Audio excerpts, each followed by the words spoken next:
Bishramganj motor স্ট্যান্ডস্থিত প্রান্তিক ভবনে এক আলোচনা সভার আয়োজন করা হয়। সিপাহীজলা জেলার বাস, জিপ এবং অটো চালকদের নিয়ে ট্রাফিক আইনের উপর এই আলোচনা সভা অনুষ্ঠিত হয়েছে।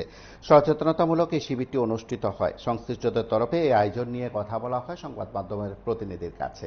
এই আয়োজনের প্রেক্ষাপটে সংশ্লিষ্টদের কি বক্তব্য আমরা একবার শুনব। আজকে 16ই আগস্ট বিশালগড় লিগ্যাল সার্ভিস অথরিটির উদ্যোগে আমরা একটা আইনি সচেতনতা শিবির করতে যাচ্ছি। সেটার বিষয় হলো যে ট্রাফিক বিষয়ক আইন। সেই আইন সম্পর্কে আজকে আমাদের অনুষ্ঠানে বিশ্রামগঞ্জের প্রান্তিক যে ভবন আছে তার মধ্যে এখানে বাস এবং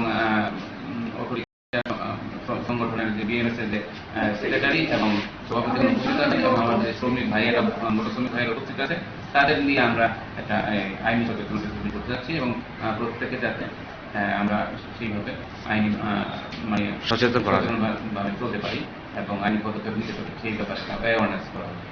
মূলত মানে আইন কোন কোন বিষয়ের উপর তাদেরকে এখানে মোটর ভেহিকলস ট্রাফিক রুলস, তার পরবর্তী সময় আপনার হিট অ্যান্ড রানস 2022-এর যে স্কিম, তারপর মোটর ভেহিকলসের যে 2019-এর যে নিউ অ্যামেন্ডমেন্ট স্কিম, বিশেষ করে এইটার উপরে বিশেষ করে অ্যাওয়ারনেস করা। আজকে আমরা সিপাহীজলা ত্রিপুরা বাস চালক সংঘ, বিশ্রামগঞ্জ সরকার এবং অটো রিক্সা শ্রমিক সংঘের সভাপতি, আমরা সবাই শ্রমিকদের নিয়ে, আমাদের এখানে সমস্ত শ্রমিকদের নিয়ে একটা আইন সচেতনামূলক একটা অ্যাওয়ারনেস ক্যাম্পেইন করতে যাচ্ছি আমরা।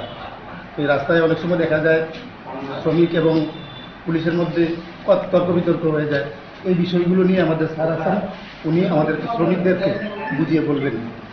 কতজন শ্রমিক আছেন আপনারা?